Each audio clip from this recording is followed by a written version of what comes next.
Ayan, 94, alauna pa lang. Ito, alas 6 ng umaga, ito yung natira. Ayan, 42% pa. So ngayon, gabi dito, yun lang aircon ang gumagamit ng power galing sa Ormeco. So ngayon, ang nakaload dito, isang ilaw, pangalawang ilaw dito sa aking garahe, isang CCTV dyan sa labas, Wi-Fi, CCTV din dito sa sala. Tapos yung 4 na ilaw na yan, electric fan doon sa kwarto namin at isang electric fan sa kwarto na ito. 73% yung battery bawat isa. Alas 9 ngayon ng gabi dito sa amin.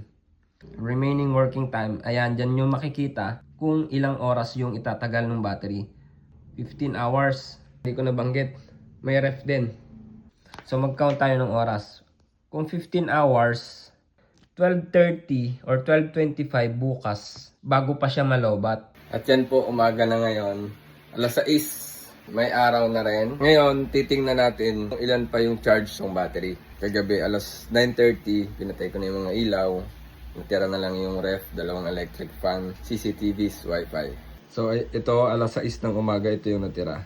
Ayan, 42% pa.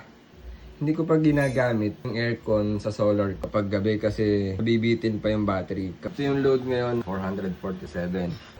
Kaya ganun kataas, 400 watts. Minsan ginagamit din ito. Huwag lang pagsasabayin yun at ito. Yan pa pala, hindi ko pa naisama. Meron nga palang nakaload pa rin na ito. Pero nasa 20 watts lang siguro ito. Ano ito, yung pampalakas ng signal booster. Kasi medyo mahina yung smart dito. Kanina daw ito yung ginamit ni sis. Ngayon ito na. Kaya mainit pa nga. Nagluto. Ito ang niluto ni Mrs. doon sa air fryer. Alauna pa lang po ng hapon. Ayan, 94. Alauna pa lang. Gumamit pa kami ng induction cooker at saka air fryer. Nag-washing pa kanina. Tapos ngayon, alauna pa lang. Almost full na. O, yan lang po yung panel ko. Dalawa pa lang. Saka isang 200 watts. Yung dalawang yung 590 watts. Sana nasagot ko yung tanong nyo na kung bakit ko napapagkasya kahit kulang yung panel na nakakabit.